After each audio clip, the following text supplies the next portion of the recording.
Bonjour Ramzy, merci beaucoup. Bonjour. Voilà, la salle vous entend. Je m'appelle Nathalie. Ah bah super. Vous entendez les applaudissements? Voilà, je vous entends vous en tout cas, c'est super. Voilà, mais la salle vient de vous applaudir. Ah bah bravo, merci. Je vais vous poser la première question. Est-ce que Néné existe? Est-ce que Néné existe Eh ben, j'espère que ce film va lui donner existence. En tout cas, la comédienne qui l'interprète, elle existe bien. Voilà, mais vous êtes parti d'une histoire vraie ou c'est quelque chose que vous avez construit par la fiction? Ah non, question. je ne suis pas parti d'une histoire vraie. C'est quelque chose que j'ai construit, que j'ai inventé et qui commence à se rapprocher peu ou prou de la réalité en ce moment. Est-ce que le film, vous l'avez construit en rencontrant Oumi? Et est-ce que vous pouvez nous parler de Oumi Bruni-Garel? Ah non, pas du tout. Le scénario a été écrit, a été travaillé pendant le temps qu'il faut pour écrire un scénario, le financer, et puis seulement il y a un casting qui se lance, et puis ce casting pour trouver cet enfant a été compliqué puisqu'il fallait cocher beaucoup de cases, c'est-à-dire à la fois trouver un enfant qui ait le charisme pour supporter le film, qui sache jouer, qui sache danser et qui s'inscrive aussi dans des critères physiques très précis pour pouvoir être cohérent dans cette école et faire une espèce d'esprit de corps avec les autres élèves. Donc ça a été un casting long qui nous a envoyé vraiment dans toute la francophonie. On est parti au Canada, en Afrique de l'Ouest, et puis finalement on a trouvé Oumi, et puis voilà. Après, ça a été un travail pour elle, comme pour toutes les autres petites filles, et comme aussi pour les autres acteurs, un travail de préparation, un travail de répétition, un travail de texte, un travail de costume, et puis voilà. Donc c'est vraiment un travail qui a été mené par tous. Donc c'est pas un film qui s'est construit sur elle, autour d'elle. Il écrit c'est plutôt elle qui a construit son personnage. Il écrit adaptation, et j'ai pas vu d'adaptation d'un récit ou quelque chose comme ça. Donc pourquoi c'est cette mention-là de adaptation au générique? Ah bah écoutez, ça c'est comment dire, c'est formel, hein. Ça c'est dans les génériques de cinéma, c'est-à-dire qu'on écrit, c'est très concret, on écrit l'histoire en 20 pages et puis ensuite on l'adapte en scénario. C'est juste ça, c'est pas l'adaptation d'une œuvre littéraire ou l'adaptation d'un fait divers ou l'adaptation du roman d'une vie. C'est adaptation dans le sens très formel, très contrat, très cinéma. C'est comme on est passé au scénario, tout simplement, hein. Je crois qu'il y a une danseuse. C'est l'étape intermédiaire entre le traitement et puis le dialogue. C'est quelque chose de très technique. Il y a une danseuse étoile qui a collaboré, je crois, avec vous. Est-ce que vous pouvez nous parler du travail que vous avez fait, Léonore Bollac, je crois? Oui. Alors, Léonore Bollac, qui est danseuse étoile à l'Opéra de Paris. Ici, ce qui était important, c'était de montrer à travers son solo, c'est la claque, c'est une variation qui est très connue. C'était de montrer pourquoi toute cette exigence, pourquoi toute cette difficulté, pourquoi toute cette compétition, c'est malgré tout, c'est pour arriver à cet état de grâce, à cette beauté, à cette chose qui est indiscutable, qui est cette danse de très haut niveau et qui peut tous nous toucher sans y connaître grand-chose. Donc c'était ça l'intérêt d'avoir la variation de Léonore dans le film. Et ensuite, elle, Léonore, c'est une danseuse étoile au parcours particulier, en tout cas à son regard est engagé et presque politique. Elle est marraine d'une association qui initie les petites filles à la danse au Kenya. Donc voilà, il y a eu des échos qui se sont faits très facilement et notre collaboration a été très simple. Et donc c'était sorti de Covid, donc pour elle, c'était vraiment une espèce de remise en jambe. Et puis voilà. Et sur les cours, vous avez eu des conseillers techniques sur comment on donne des cours à l'école de l'Opéra de Paris? Il se trouve que moi je suis, vous l'aurez compris, ballettomane et puis fan de danse et puis très documenté sur la danse, etc. Donc c'est mon point de vue à moi sur la danse. C'est-à-dire que c'est mes connaissances, c'est mon regard sur la danse, plus que un regard de documentaire ou de documentaliste. Hein. Il y a quand même une précision sur les positions. Oui. Oui, enfin ça fait partie de ma vie. D'accord. Ça peut vous surprendre, mais bon, c'est comme ça. Non, mais on ne connaît pas votre vie, c'est pour ça. Ah bah, écoutez, au moins vous avez vu le film. Non, écoutez, c'est une passion. Un micro circule dans la salle, donc des questions vont vous être posées par le public. Très bien, merci.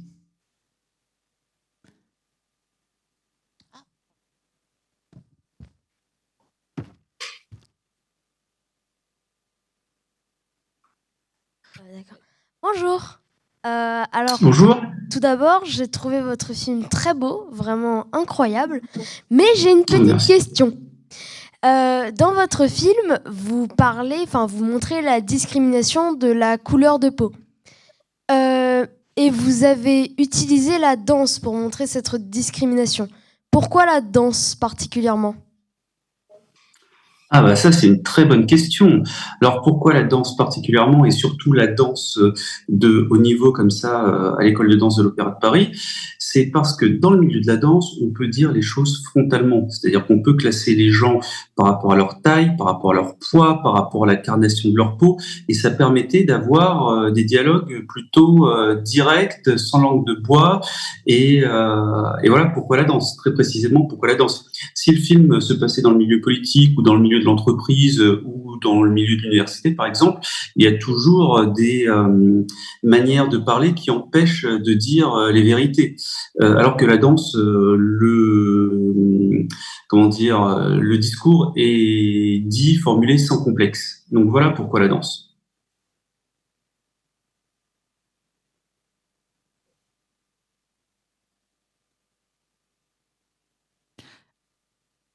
En attendant que le micro circule, est-ce que Ouais. vous avez montré le film à des gens de l'école de danse de l'Opéra de Paris? Et si oui, quelles ont été leurs réactions? Bah, de toute façon, le rapport de l'Opéra de Paris avec la diversité, on le connaît bien, on le connaît notamment, on le connaît bien, on le connaît en creux. On le connaît par rapport au traitement qui a été fait à Benjamin Millepied, par exemple. On le connaît par rapport à sa tradition. Donc, je n'attends pas de retour précis de l'Opéra de Paris. Mais ce que je pense, c'est que quand même, les ambassadeurs de l'Opéra de Paris sont les danseurs étoiles. Et là, il semblerait que dans le film, il y ait une danseuse étoile qui nous fait part à la fois de sa présence et de son talent. Donc voilà.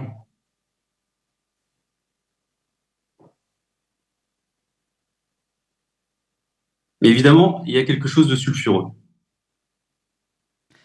C'est pas il me semblait que l'opéra avait tenté de mener des opérations, l'Opéra de Paris, avec la banlieue, mais c'était plus pour le public, c'est ça?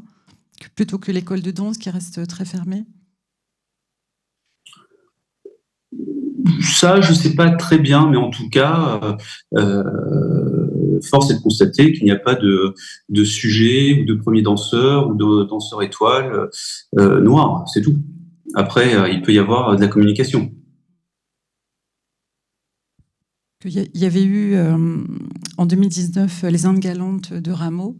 Ils avaient fait rentrer du crump, des danseurs noirs, mais sans doute que ça ne se jouait pas à l'école. Enfin, ça se jouait au niveau des productions de spectacles, mais pas à l'école. Alors ça, c'est intéressant. Juste une parenthèse, c'était l'adaptation d'un troisième scène. C'est une carte blanche que l'Opéra de Paris donne à des artistes. Et moi, justement, l'origine de ce film, c'est aussi un troisième scène, une carte blanche qu'on m'avait donnée et qui est Grand Hôtel Barbès. Mais en ce qui concerne l'adaptation des Indes galantes sur scène, c'est à noter que c'est à l'Opéra Garnier. C'est à l'Opéra Bastille, donc c'est pas à l'Opéra Garnier. C'est sur une scène plus moderne et c'est c'est les crumpers qui viennent danser du crump à l'Opéra Bastille. Ce n'est pas des danseurs de crump par exemple qui auraient intégré le corps de ballet. Enfin, ça reste quand même une invitation.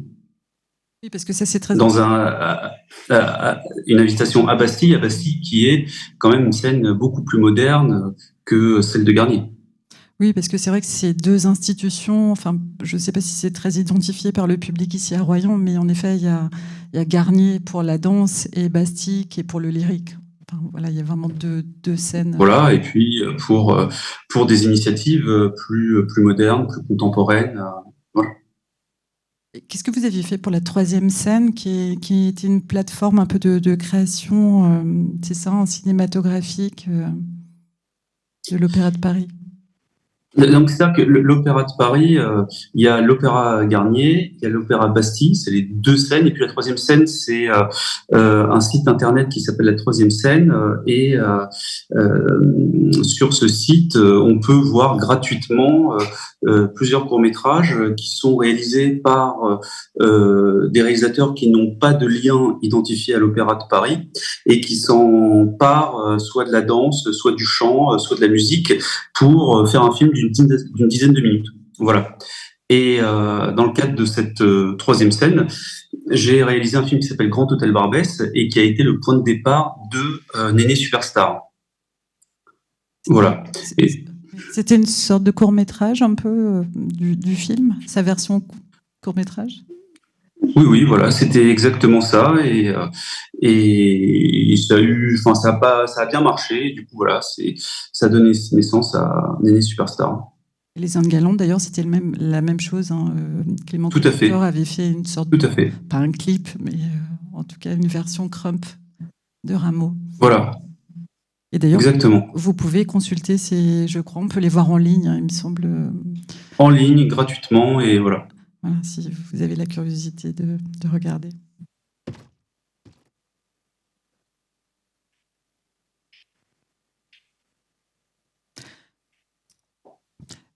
Je ne vois pas de questions dans la salle, donc je garde la parole. Vous pouvez nous parler un peu de le temps dans lequel vous situez cette... J'avais une interrogation par rapport au temps du film. Les parents ont une Mégane, par exemple. Alors, est-ce que vous situez ce film de nos jours ou un peu avant? Ah non, c'est totalement aujourd'hui, complètement contemporain. Ils ont une Mégane.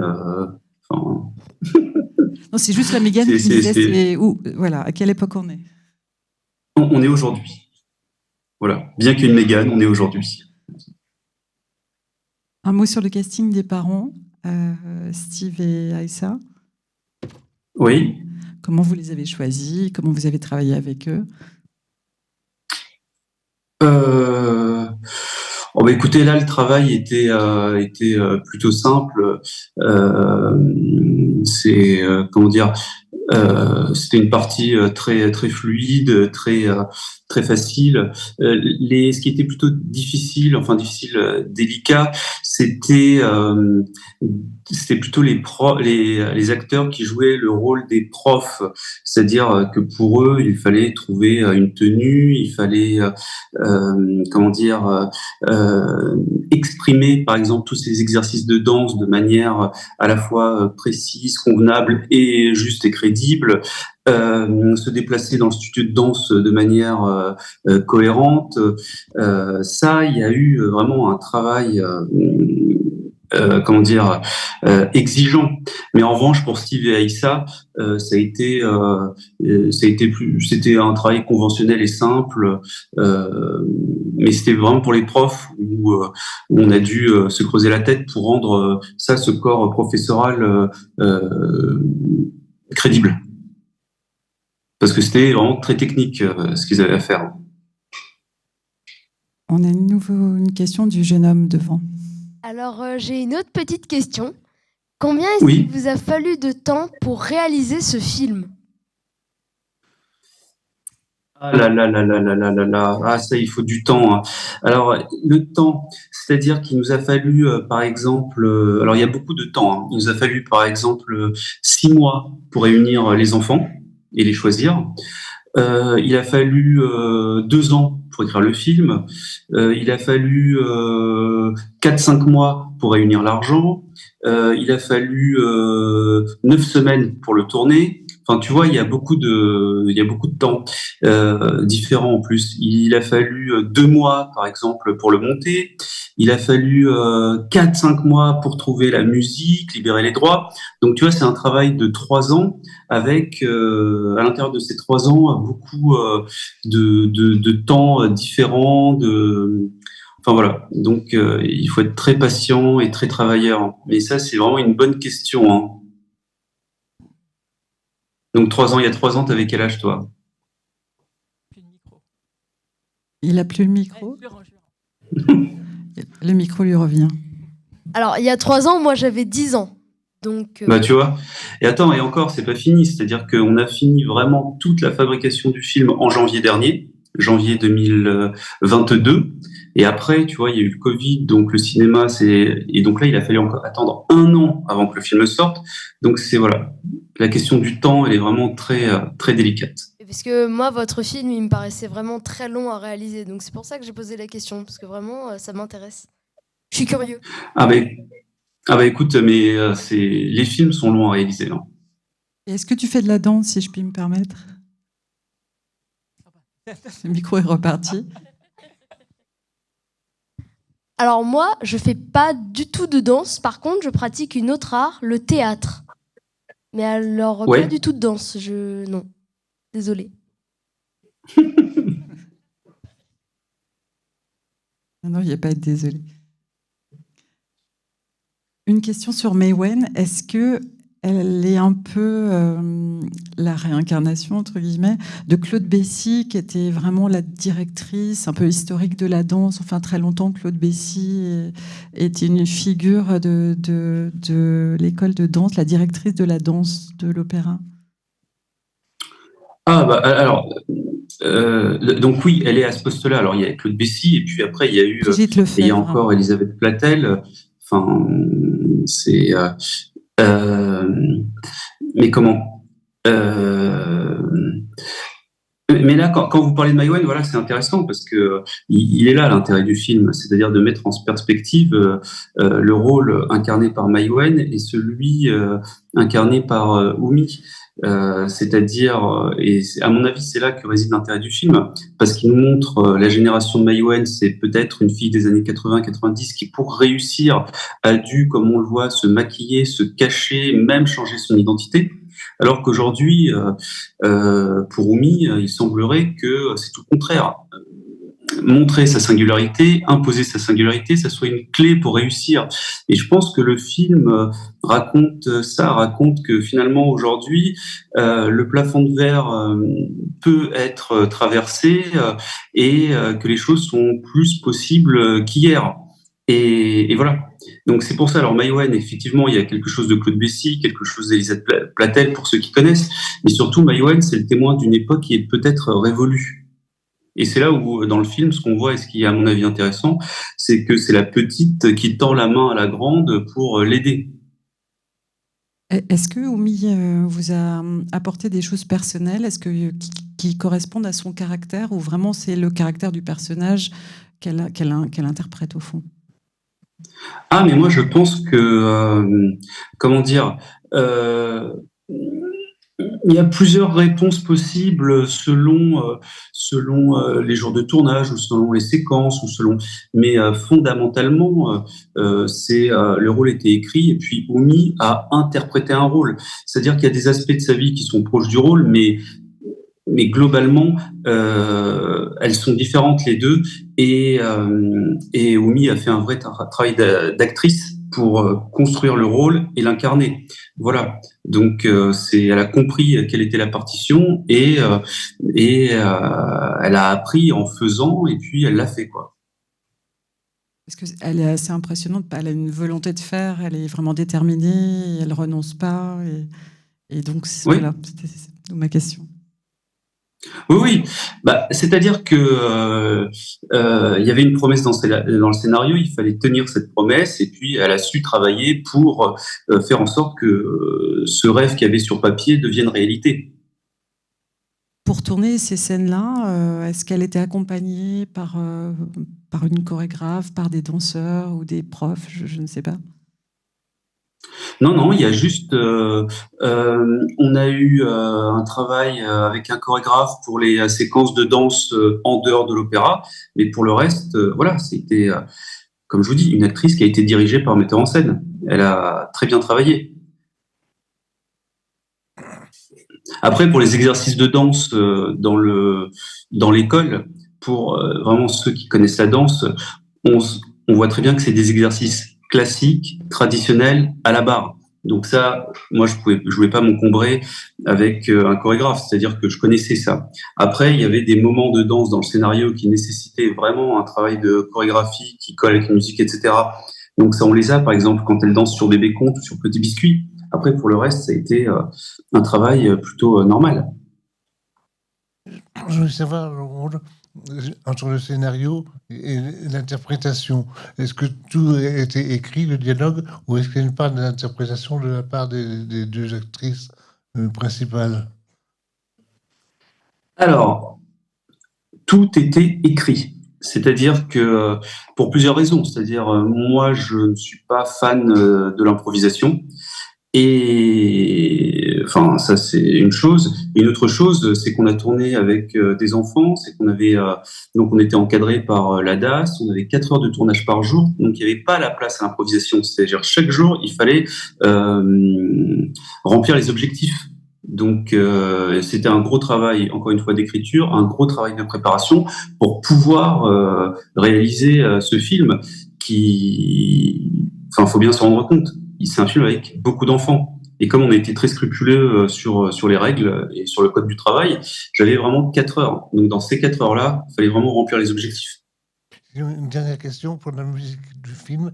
La scène finale où on voit Oumy danser, c'est bien la musique de Lac des Cygnes de Tchaïkovski? Oui, d'accord. Tout à fait. Tout à fait.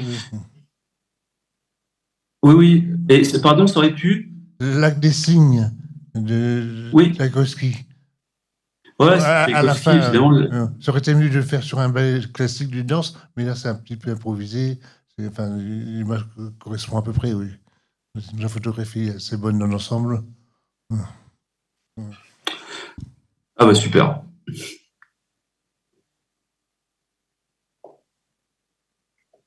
Et peut-être un mot sur la musique. Donc il y a Petit Biscuit, Meryl, je crois aussi. Vous pouvez nous parler un peu de la bande originale? Ouais, alors la musique du film, donc il y a plusieurs musiques. Il y a d'abord la musique des exercices de danse dans le studio de danse. Donc ça, c'est un camarade qui à Paris est pianiste dans les conservatoires municipaux. Donc on a pu créer une musique pour les cours. Donc pour chaque exercice de danse, pour les pliés, les demi-pliés, etc., il y a des musiques références. Et dans ces musiques références, on a essayé de créer des harmonies nouvelles pour que ça puisse marcher dans le film. Donc il y a ces musiques-là. Il y a les musiques qui accompagnent certaines actions. Donc ça, j'ai pioché dans du répertoire classique pour faire fonctionner les séquences. Et après, il y a les musiques sur lesquelles danse Néné dans la rue en général. Donc là, c'était Meryl, Bébé Conte, Petit Biscuit, et puis un morceau d'une musique slave lorsqu'elle est dans un parc pendant une fugue à l'extérieur. Ça a été compliqué parce qu'il fallait... Donc dans le scénario, il y avait des musiques, mais ces musiques-là, finalement, étaient inaccessibles en termes de coût. Donc il fallait trouver d'autres musiques, et il fallait trouver des musiques aussi qui puissent marcher avec la chorégraphie et qui soit accessible en termes de tarifs, parce que tout ça a un coût. Donc ça a été compliqué. Alors par exemple, pour Petit Biscuit, ça a été un miracle. C'est dans le shuffle du chorégraphe, pendant qu'on répétait que cette musique est apparue, ça marchait et on pouvait se la payer. Pour Meryl, ça c'est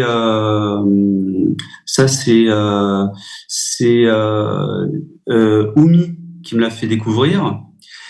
Pour le premier plan du film, quand elle danse et le titre m'échappe, Astronaute, ça c'est ma fille qui me l'a fait écouter. Au départ, on était sur Jay-Z, enfin un morceau qui était tellement cher qu'il n'était même pas sur le marché.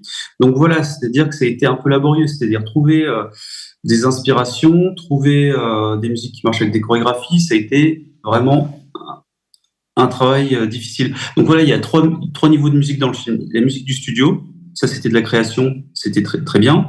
De la musique poursuivre certaines actions du film, ça c'était dans le répertoire classique, très bien. Et après les musiques, les 3 musiques où elle danse dans la rue, ça c'était plus compliqué.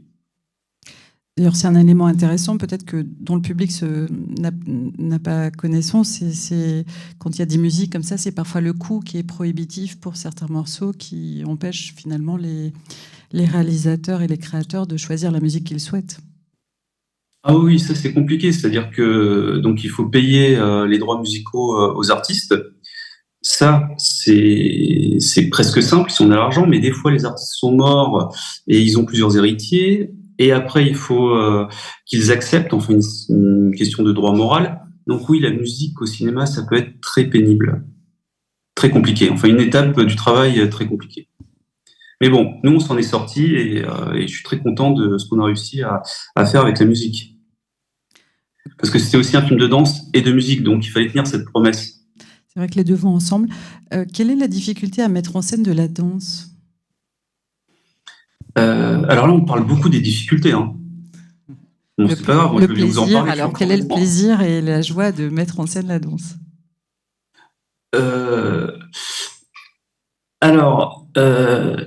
La difficulté ou la simplicité, c'est-à-dire c'est directement sur le plateau, pendant le tournage, qu'on peut se rendre compte si c'est bien ou pas. On n'a pas, je veux dire, il y a quelque chose qui ne ment pas. On n'a pas besoin de se retrouver sur la table de montage pour essayer de faire fonctionner ce qui n'aurait pu ne... Là, c'est vraiment, faut que ça marche sur le plateau. Et si ça marche sur le plateau, en général, c'est gagné. Voilà. Donc c'est ça le plaisir de tourner la danse. C'est la capture vraiment de quelque chose de vivant. Et si ça n'a pas été vivant sur le plateau, on ne pourra pas s'en sortir.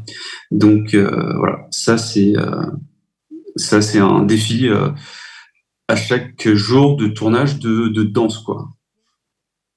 Oui, ça rejoint un peu la question précédente. La jeune fille, Oumi, elle joue réellement la danse. Est-ce qu'elle a pris des cours particuliers pour ça ? Alors ça c'est intéressant parce que donc pour le casting pour ces petites filles-là, on allait d'abord dans les cours de danse puisqu'il fallait savoir danser et après on essayait de trouver des filles qui pouvaient jouer à la comédie. Donc oui, alors par exemple Oumi, comme toutes les petites filles du film, elle est à l'époque du film, hein.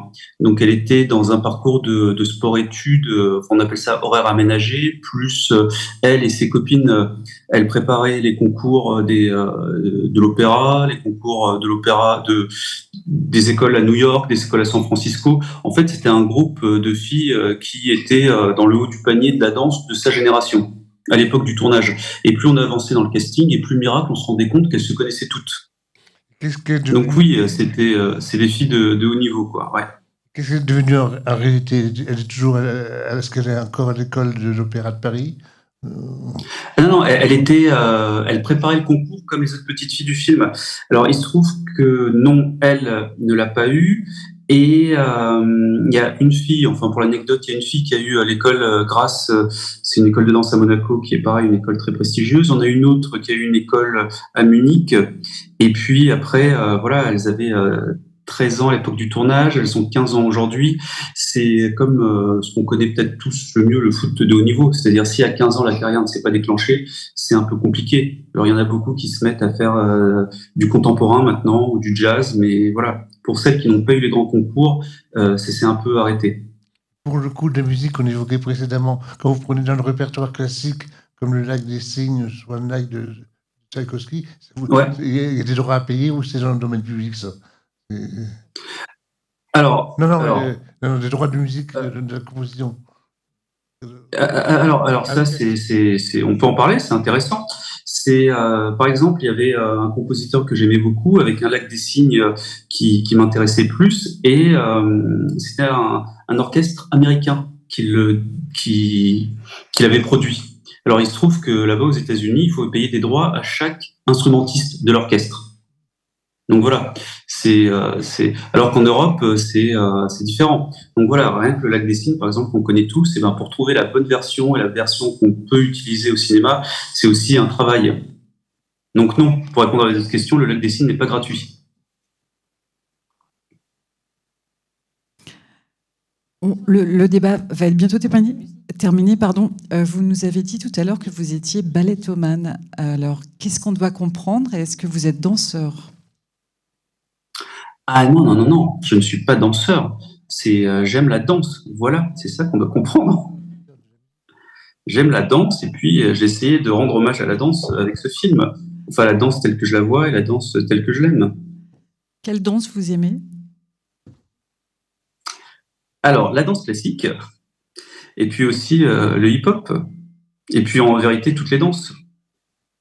La danse de Parce que salon. la danse, c'est quand même quelque chose qui donne des émotions d'emblée, de prime abord. Et voilà, c'est ça qui est beau et touchant. Très bien. Mais écoutez, nous vous remercions. Bonne soirée à vous. C'est moi qui vous remercie. Merci. Merci beaucoup. Merci bien. J'espère que vous entendez les applaudissements.